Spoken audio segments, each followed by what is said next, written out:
The future of gaming is brought to you by the Samsung Galaxy S3. From wearable computers to virtual reality headsets, brain-powered, tongue-powered, and everything sci-fi in between, the future of gaming is happening now. And IGN is here to take a closer look at the groundbreaking technologies that will influence the way you play video games in the near future.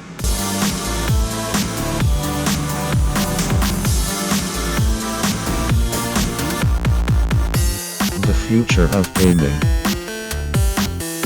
After faithfully putting in almost 7 years with the PS3, Wii, and 360, the video game world is anxiously itching to upgrade to a younger, faster mistress. Lucky for us, the next generation of consoles is right around the corner, and today, IGN has all the intel to confirm or deny the latest rumors that could affect your gaming future.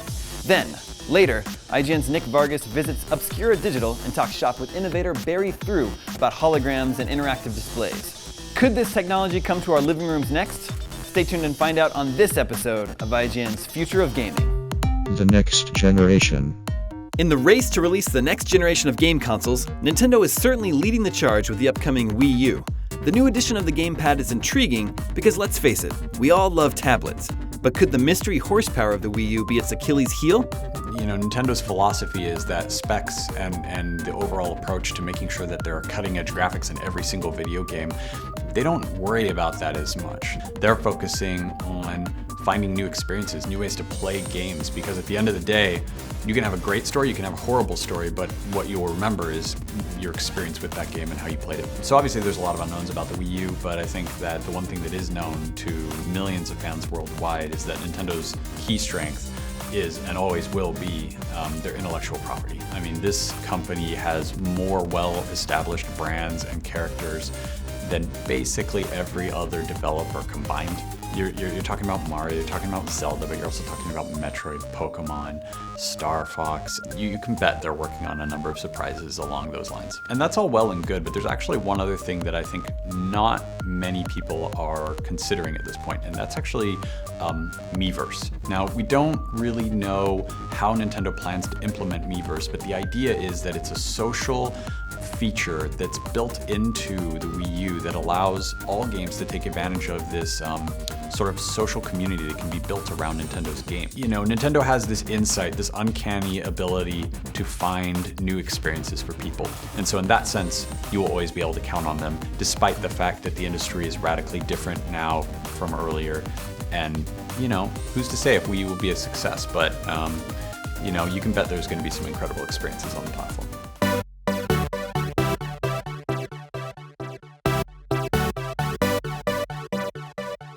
In just about every way, the PlayStation 4 looks to be the antithesis of the Wii U. Sony seems poised to focus on hardcore games, hardcore specs, and another hardcore 10-year life cycle. But with the PlayStation 3 finally hitting its stride in the current gen race, will this strategy pay off for Sony? And what can gamers expect from this all-powerful, next-gen behemoth that Sony releases? So looking at the PlayStation 4, it's important to look at the PlayStation 3, right? PlayStation 3 had a terrible launch. It came out a year after the Xbox 360, and when Sony decided to come out a year later, they came out and said, all right, well, we're gonna be $600, and we're gonna be totally expensive, and we're gonna be this juggernaut. Sony came out and they thought that they were unstoppable because the PlayStation 2 was such a big deal. PlayStation 2 was everywhere, everyone owned it, and they said basically, you know, you'll get another job. You're gonna buy this system no matter what. We could launch without any games. And every gamer said, no, it's one of those things that the PlayStation 3's life cycle has been all about making up that terrible launch. If Sony looks at next generation and starts talking about the PlayStation 4, they have to figure out what they can do differently than the Wii U. And number one, first and foremost, is not trying to copy the Wii U. They tried it with Move. They came out with the Move and said, this is just like the Wiimote and Nunchuck, and nobody wanted it. The PlayStation is a gamer's machine, and for PlayStation 4, they need to go with that, and they need to stick with that. So if my dream world's correct, and the PlayStation 4 is coming up with the Xbox 720 or an Xbox, whatever, it's gonna be really, really interesting to see what happens that fall when that comes out. Because what it's gonna come down to is money and exclusives, right? How much money do I as a consumer have to buy, and what system am I most invested in? You figure right now, PlayStation 4 can't do what PlayStation 3 did. It can't come out late, and it can't come out with a bunch of games nobody cares about. If you come out with another Resistance, Fall of Man, all these exclusives that are cool exclusives, but not system sellers, and you have some kind of Halo, some kind of Gears of War going up on Xbox, PlayStation loses. But if they come out and they say we are the hardcore gamer machine, We are going to be giving you the next generation of David Cage games. We are going to be giving you Naughty Dog's next thing. We are the cinematic machine that makes high-quality AAA games, and then we have this online infrastructure with the PlayStation Network that delivers you unique, independent stuff. That we are a gamer's machine.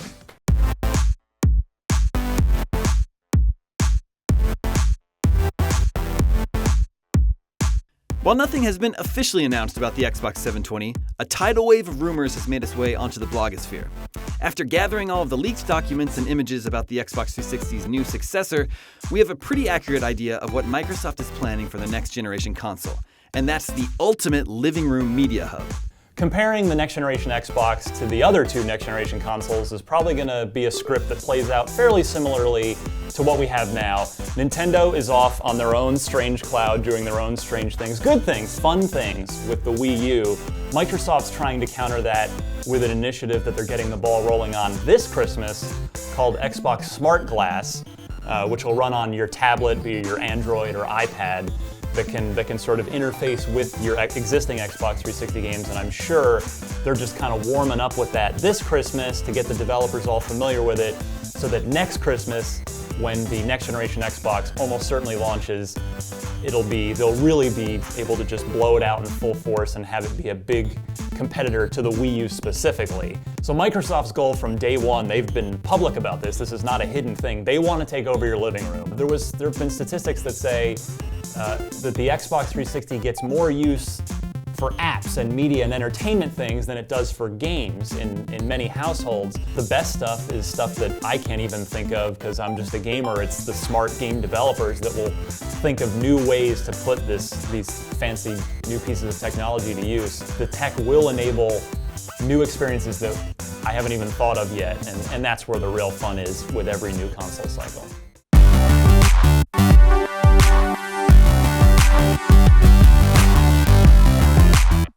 While the new breed of consoles are set to conquer and redefine our living rooms over the next year, other groundbreaking hardware looks just about ready to redefine the world everywhere else. From futuristic holograms to incredibly enormous touchscreen wall displays, Obscura Digital has been bending our minds with award-winning, innovative experiences for years. Could this company bring the same magic into the video game space? We went straight to their headquarters in San Francisco, California to find out.